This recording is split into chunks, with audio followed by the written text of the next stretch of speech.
예, 이번 시간에는 연말정산 실무 교재 275페이지 연말정산 추가자료 입력과 관련되는 부분이 되겠습니다. 자, 인사급여 근로소득 관리의 연말정산 관리의 연말정산 추가자료 입력과 관련되는 부분인데요. 자, 연말정산을 진행할 때 연말정산을 처음 우리 세무사랑 프로를 통해서 진행하시는 분들은 연말정산의 진행 순서가 어떻게 되는지 또 궁금해하시는 분들이 있습니다.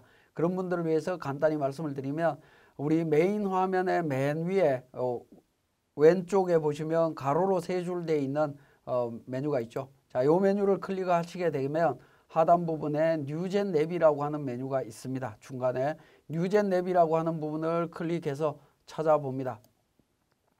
자, 뉴젠 랩이라고 하는 부분을 클릭해서 찾으신 다음에 뉴젠 랩을 큰 화면이라고 하는 부분은 오른쪽에 팝업창 오른쪽에 세 가지 아이콘이 있는데 두 번째 있는 부분을 클릭하고 화살표를 바깥으로 오른쪽으로 안쪽으로 되어 있는 부분을 클릭하시게 되면 큰 화면으로 나옵니다.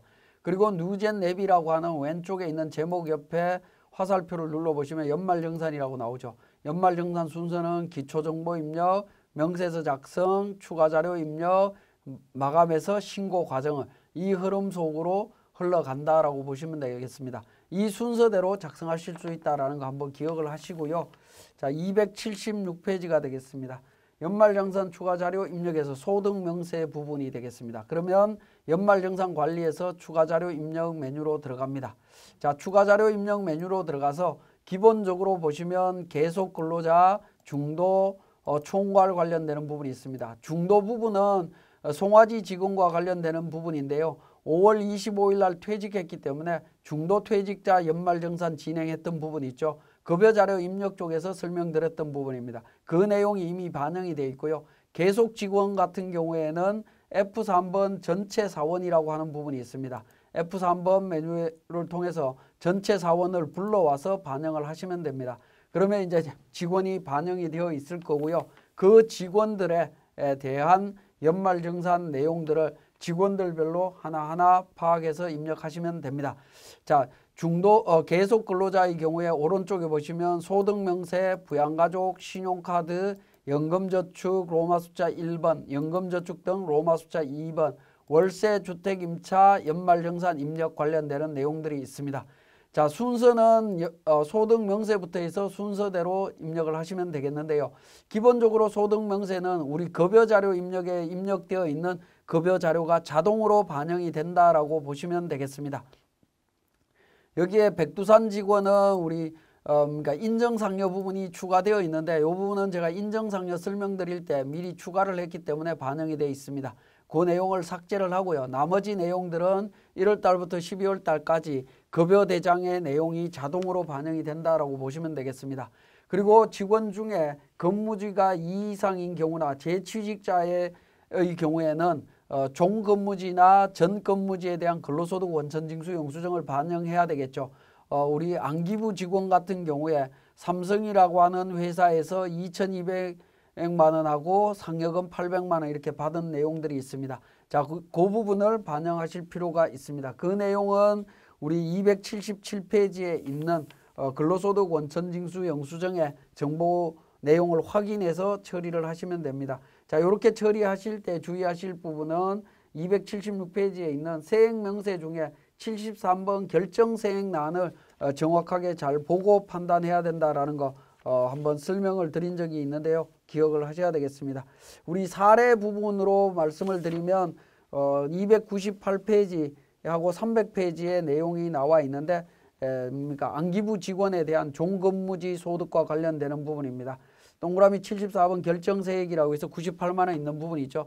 그 부분을 하단 부분에서 입력을 하도록 되어 있다라고 보시면 되겠습니다. 맨 하단 부분에 98만 원 들어가 있고요. 그 다음에 건강보험료, 고용보험료, 국민연금 관련되는 부분 301페이지에 근로소득 원천징수 영수증상의 내용이 있습니다. 그 내용 반영을 했습니다. 자, 우리 근로소득 원천징수 영수증에 있는 내용들 중에 우리가 필요한 내용들은 277페이지에 있는 그 표에 굵은 선으로 제가 표시해 놨죠. 종된 근무지나 재취직자의 경우에는 이 내용을 추가로 정리를 하시면 되겠습니다. 자, 그렇게 입력을 하시는 부분들이고요. 종된 근무지 반영을 했습니다. 자, 그러면 이제 부양가족 탭으로 가서 부양가족과 관련되는 정보들을 쭉 등록을 하시면 됩니다. 자, 이 부양가족 등록과 관련되는 정보는 기본적으로 우리 사원 등록에서 등록했던 부양가족 명세 탭이 있죠. 여기에 등록했던 부양가족 정보가 자동으로 반영이 된다라고 보시면 되겠습니다. 자, 자동으로 반영이 되고요. 이 부양가족을 기준으로 해서 하단 부분에 보시면 자료 구분이라고 해서 국세청 기타, 또 자료 구분이라고 해서 국세청 기타 있으면서 자료 구분의 오른쪽에 보시면 보험료, 의료비, 교육비, 그 다음에 신용카드 관련되는 내용, 기부금 관련되는 내용 정리하도록 되어 있습니다. 그래서 사람 인별로 보험료, 의료비, 교육비, 신용카드 관련되는 정보들을 쭉 등록을 하시면 됩니다.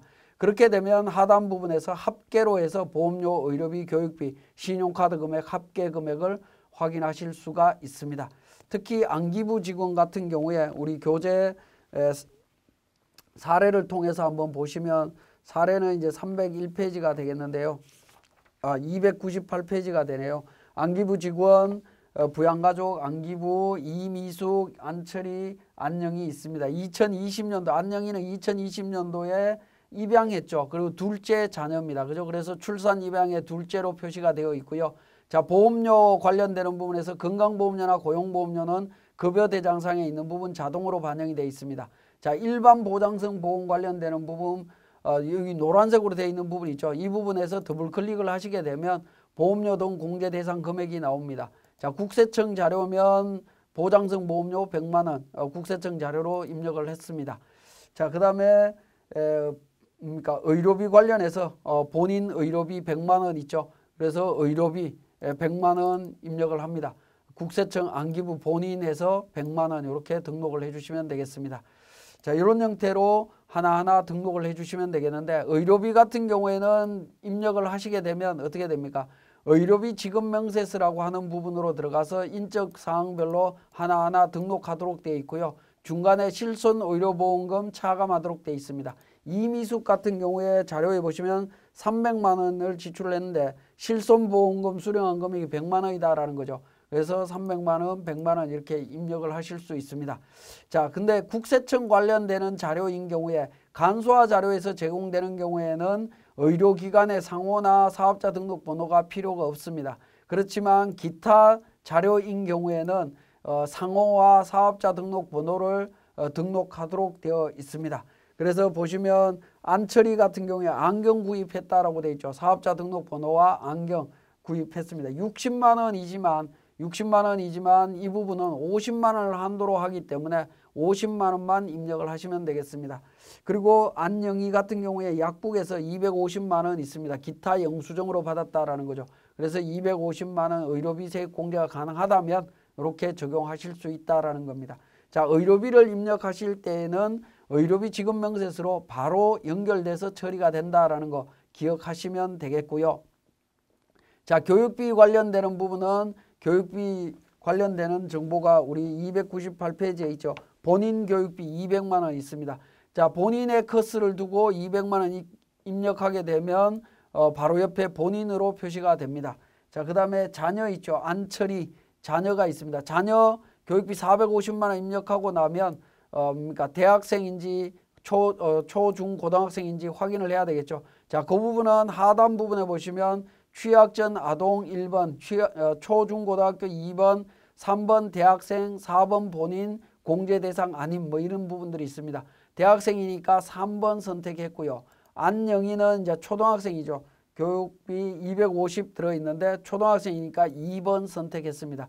그래서 기본적으로 부양가족을 기준으로 해서 보험료, 의료비, 교육비, 신용카드, 기부금과 관련되는 부분들은 부양가족별로 별도로 하나하나 다 등록하는 거다라고 이해를 하시면 되겠습니다.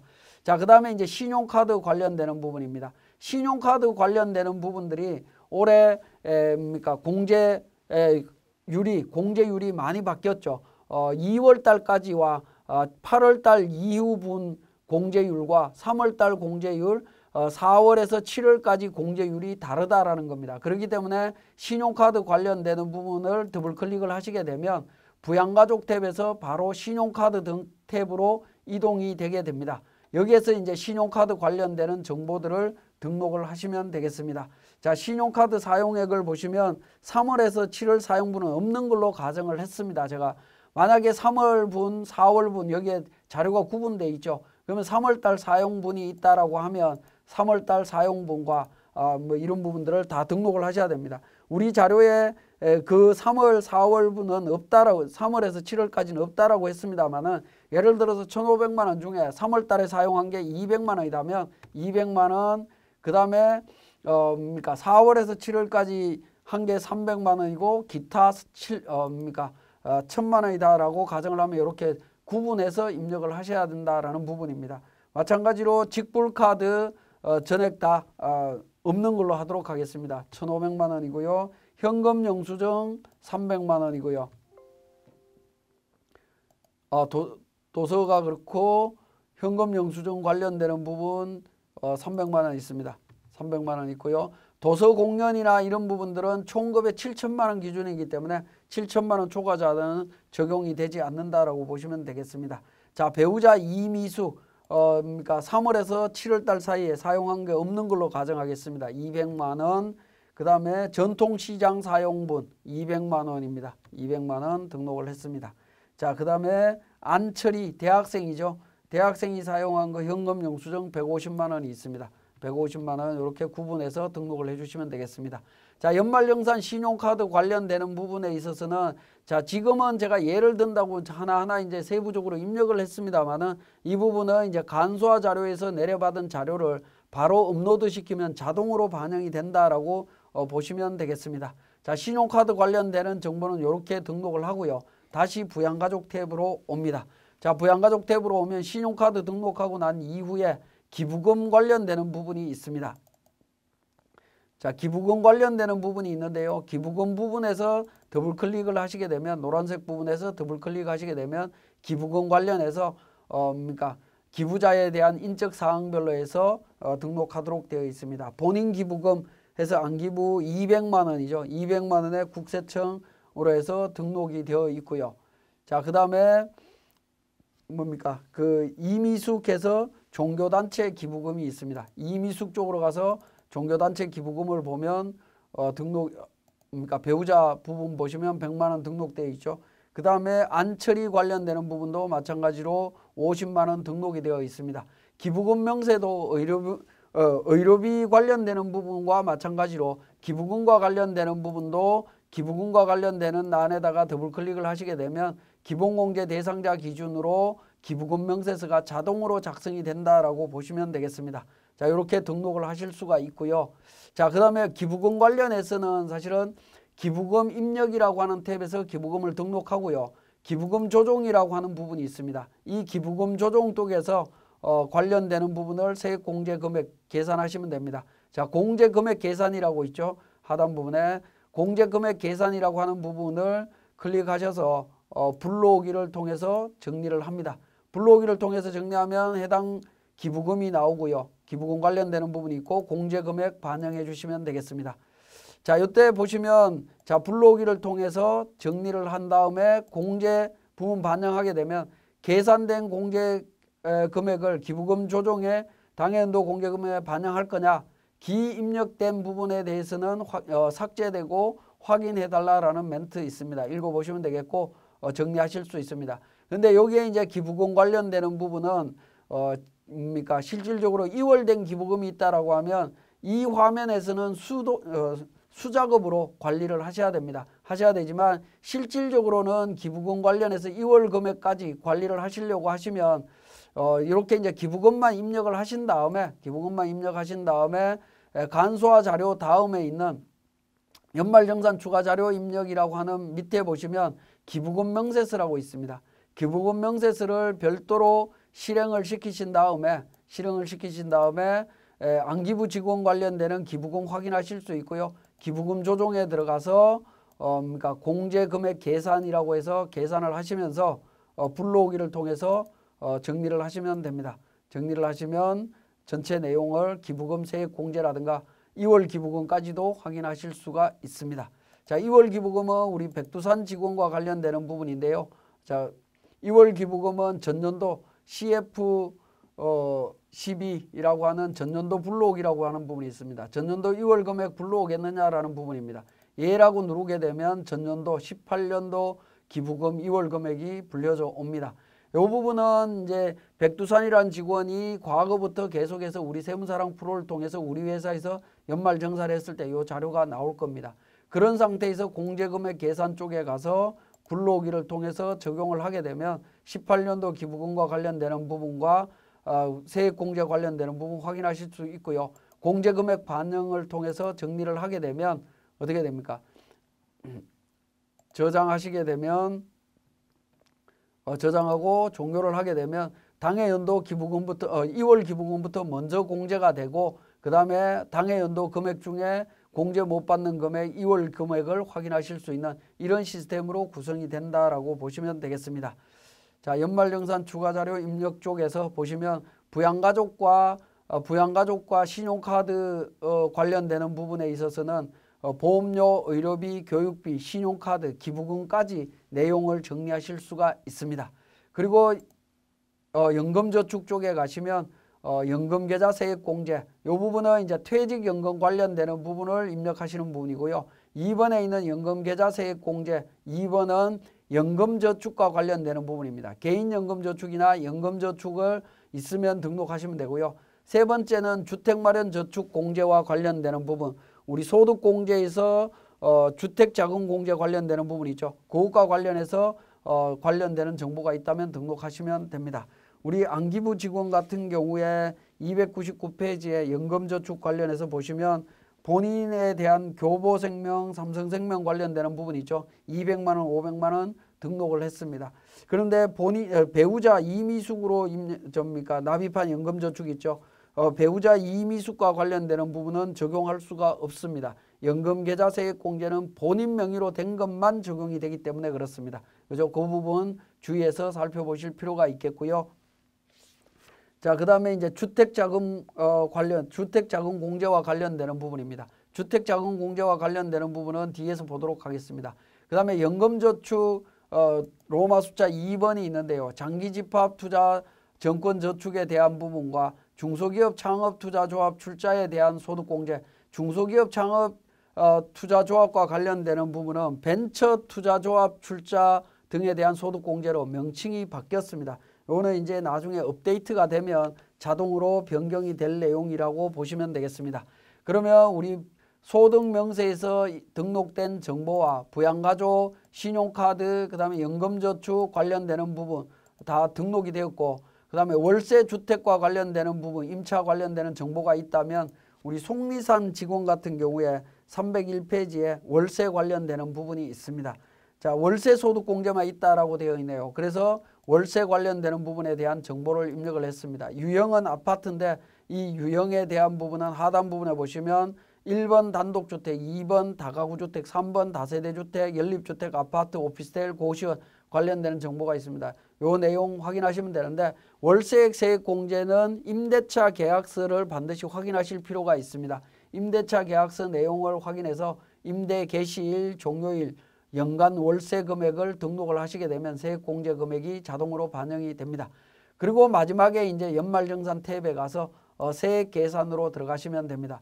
연말정산 탭에서 세액 계산을 반영하시는 방법은 F8번 부양가족 탭 불러오기라고 하는 메뉴가 있습니다. 툴바에 F8번 부양가족 탭 불러오기라고 하는 부분은 뭐냐면 부양가족과 부양가족 탭에 등록된 특별 세액공제 관련되는 부분, 그 다음에 신용카드 소득공제, 연금저축 관련되는 부분 있죠.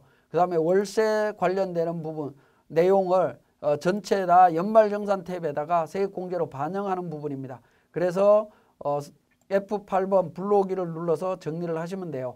자, F8 부양가족 소득공제 불러오기를 보시게 되면 부양가족 탭에 입력된 보험료, 의료비, 신용카드, 기부금 지출액을 연말정산 탭에 반영한다라는 겁니다. 자, 유의사항은 63번 기부금 지출액은 기부금 명세에서 기부금 조정 탭에 해당 연도 공제금액을 반영한다라고 되어 있습니다. 그래서 기부금 명세서를 정확하게 만든 다음에 확인 버튼을 누르게 되면 관련되는 세액공제 내용을 확인하실 수가 있습니다. 그리고 주택자금과 관련되는 부분에 있어서는 별도의 탭이 없었죠. 별도의 탭이 없었는데 이 부분을 하단 부분으로 내리게 되면 장기주택 저당 차입금 이자 관련되는 부분이 있는데 여기에 보시면 노란색으로 이렇게 표시되어 있는 부분이 있죠. 노란색으로 표시되어 있는 부분을 더블 클릭해 보시면 관련되는 세부 내용을 확인하실 수 있습니다. 국민연금 같은 경우에 클릭을 하게 되면 보험료 관련되는 정보를 확인하실 수가 있고요. 건강보험 마찬가지고요.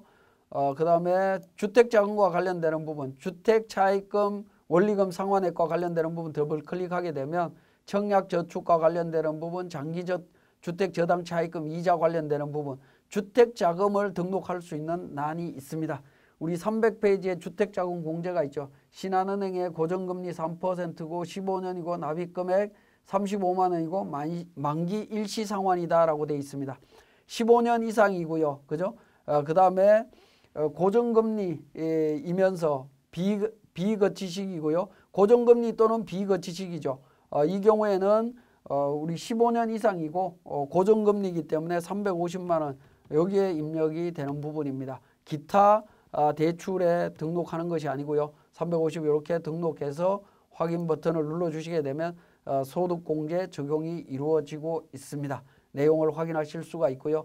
의료비 같은 경우에도 마찬가지로 관련되는 금액이 있을 때 더블 클릭을 해보시면 난임시술비, 본인 의료비, 그러니까 관련되는 부분, 실손 의료비 관련되는 부분 정리해서 그러니까 세액공제 적용한 부분을 확인하실 수가 있습니다. 자, 더 밑에 보시면 우리 신용카드 관련되는 부분이 있죠. 신용카드 사용액 부분이 있는데 42번이 있는데 여기에 더블 클릭을 해보시면 굉장히 복잡한 내용들이 나옵니다. 이산식 기준으로 해서 쭉 계산이 되어 있다라는 부분이죠.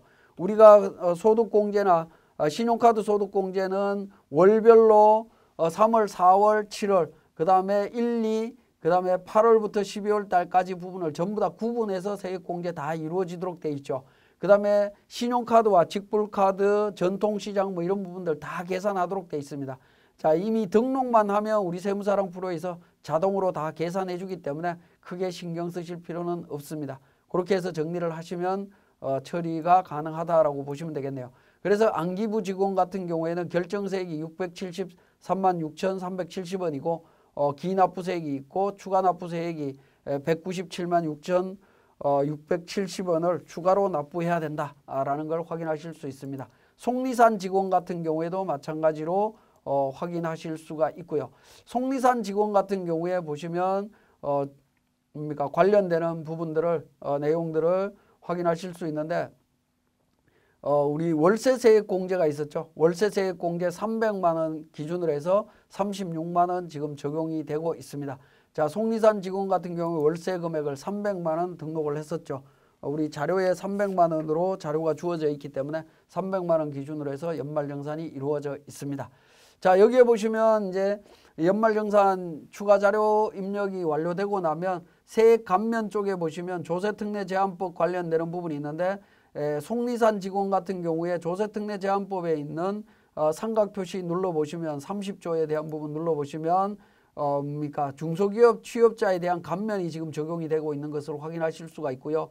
51번에 있는 조세특례 제한법 관련되는 부분 클릭해 보시면 경영성과급에 대한 부분이 있죠. 핵심 인력 성과급 500만 원 관련되는 부분이 있습니다. 자, 이 부분은 제가 앞에서 말씀드렸는데 우리 급여자료 입력 쪽에서 처리를 했던 부분이긴 합니다. 12월 달에 제가 이 부분을 등록을 했을 텐데요. 안기부 직원 같은 경우에 성과공유 중소기업 경영성과급 1,000만 원 받은 걸로 가정을 했었고 속리산 직원은 그러니까 성과보상금 받은 부분 있었습니다. 자, 이런 부분들이 우리 수당공제 쪽에서 처리가 됐던 부분이죠. 감면을 적용받는데 수당공제 쪽에서 비과세 쪽에서 수당명을 검색해서 등록을 하시게 되면 우리 세액 감면, 연말정산 때 그 감면을 소득세 감면을 적용받을 수 있다라는 겁니다. 안기부 직원도 마찬가지로 화살표 눌러보시면 1,000만 원에 대해서 세액 감면 적용해서 56만 2천 원 적용받은 것을 확인하실 수가 있습니다. 자, 그래서 우리 연말정산 연말정산 추가자료 입력 쪽에서 관련되는 정보들이 있을 때 노란색이 있는 부분들을 더블 클릭해 보시면 세부 내용을 확인하실 수가 있고 또 중간중간에 보시면 이렇게 이제 화살표가 아니라 뭡니까 여기 그 삼각 표시 있죠. 세모 표시가 있는 부분이 있는데 이 부분들을 클릭을 해보시면 관련되는 내용들을 세부 내용들을 확인하실 수가 있습니다. 클릭해서 한번 조회를 해보시면 되겠고요. 자, 이렇게 이제 연말정산을 하는데 지금까지 설명드렸던 내용들 기준으로 보면 부양가족, 신용카드, 연금저축 관련되는 부분을 하나하나 직접 입력을 했다라는 겁니다. 근데 직접 입력하는 것이 아니라 원래는 우리가 국세청 홈택스에서 간소화 자료를 PDF 파일로 내려받았다면 상단 부분에 있는 SF3 연말정산 간소화 PDF라고 하는 부분이 있습니다. 자, 이 부분을 통해서 자동으로 업로드 시키면 됩니다. 근데 지금은 이제 강의하는 이 기간에는 지원 기간이 아니기 때문에 보여드릴 수가 없습니다. 자, 요걸 보여드리기 위해서 제가 그러니까 작업 연도를 19년도로 변경을 해 보겠습니다. 자, 19년도로 변경해서 19년도 기준으로 한번 보도록 하겠습니다. 자, 19년도 기준으로 간소화 자료를 열게 되면 간소화를 누르게 되면 직원 기준으로 간소화 자료를 연동시킬 수 있는 화면이 뜹니다. 그러면 하단 부분에 보시면 PDF 불러오기가 있고 파일용이 있죠. 그죠? 폴더에 있는 걸 불러올 거냐 아니면 파일로 불러올 거냐 하는 건데 폴더에 예를 들어서 백두산, 안기부, 송화지, 속리산 직원 전체 다가 폴더에 들어있다라고 하면 이 파일 폴더 이름은 파일 이름은 전부 다 직원과 직원 이름과 주민등록번호로 파일명이 구성이 되어 있습니다. 국세청에서 내려받았을 때. 그렇기 때문에 파일명을 변경시키시면 안 되고요. 그 내용을 선택하신 다음에 폴더 불러오기를 통해서 폴더를 선택하시게 되면 자동으로 전체 직원이 한꺼번에 다 반영이 된다라고 보시면 됩니다. 파일용으로 불러오는 경우에는 파일 하나하나를 직원별로 선택해서 등록하는 과정이다라고 보시면 되겠습니다. 그래서 주의사항 보시면 PDF 자료 중복 업로드 시 금액이 누적되기 때문에 중복으로 적용이 된다라는 겁니다. 그런 부분들 좀 주의하실 필요가 있겠고 국민연금 건강보험 자료 PDF는 참고용이고 부양가족 소득공제 탭으로 반영은 가능하지만 연말정산 탭으로 반영되지는 않는다. 왜냐하면 관련되는 내용들은 급여자료 입력 쪽에서 급여 대장에 반영이 되어 있기 때문에 그 자료로 바로 처리하고 있습니다. 자, PDF 자료 적용 시에 도서공연 항목은 총 금액 7천만 원 초과자인 경우에는 신용카드, 직불카드, 현금영수증 항목에 합산 적용이 된다. 7천만 원 미만인 경우에는 도서공연 쪽으로 분류가 되지만 그렇지 않는 경우에는 합쳐서 처리가 된다라는 부분을 확인하실 수 있습니다. 그러니까 연말정산 간소화 자료에서 PDF 자료를 내려받은 게 있다면 우리 세무사랑 프로에서 SF3 연말정산 간소화 PDF라고 하는 기능을 통해서 업로드를 하시면 굉장히 편리하게 연말정산 업무를 진행하실 수가 있습니다. 자, 지금까지 우리 기본적인 연말정산 추가자료 입력에 대한 과정들을 사례를 통해서 정리를 했습니다.